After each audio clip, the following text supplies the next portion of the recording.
Boys வந்து டெய்லியும் பண்ற ஒரு விஷயத்த கேர்ள்ஸ் வந்து எப்பயாவது ஒரு டைம் தான் பண்ணுவாங்க. அது என்ன?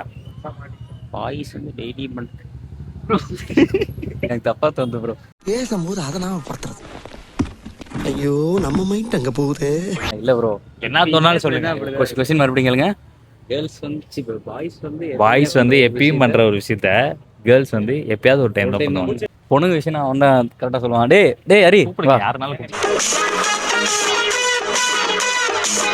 நெயில் கட் பண்றது ப்ரோ.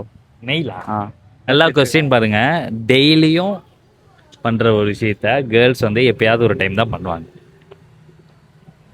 குளிக்கிறதா? இல்ல ப்ரோ, மற்ற கேர்ள்ஸையும் வந்து டேமேஜ் பண்ற மாதிரி ஆயிரும். இல்ல ப்ரோ. என்னவா இருக்கும் ப்ரோ? ரொம்ப வருஷம் கழிச்சு என் மைண்டை குழப்பிட்டீங்க ப்ரோ. நீங்க இருடா, எனக்கு வந்து என்னென்னமோ தோணுது ப்ரோ. யோசிச்சிட்டு இருக்கீங்க. அது அப்படி கூட யோசிச்சா ப்ரோ, எனக்கு என்னென்னமோ தோணுது ப்ரோ. சொல்லுங்க, பரவாயில்ல ப்ரோ, சொல்லுங்க. அதான் ப்ரோ யோசிச்சு உங்களை நம்பி உள்ள வைல்ட் கார்டு ரவுண்ட் மாதிரி உள்ள கூட்டு வந்திருக்காங்க, நீங்க சொல்லாம இருக்கீங்களே. கொஸ்டின்லாம் கேட்டா எங்க ப்ரோ நாங்க போறது? ப்ரோ சரக்கு அடிக்கிறதா? அது மேக்ஸிமம் பண்றாங்கல்ல ப்ரோ. எனக்கு தெரியாது ப்ரோ. ஒரு ஆளை கூப்பிட்றோம் ப்ரோ, வருவான் ப்ரோ. ஆள் போட்டு கூப்பிடுறீங்களா? ஃபோன் மட்டும் வரைக்கிறாரு. மச்சான் எங்க நலுங்க சீக்கிரம் வாடா. ஒரு எமர்ஜென்சி சீக்கிரம் வா. தெரியல. சரி, ஓகே. உங்களுக்கு தெரிஞ்சிச்சுன்னா கீழே கமெண்ட்ல சொல்லுங்க இதுக்கு என்ன ஆன்சர்னு.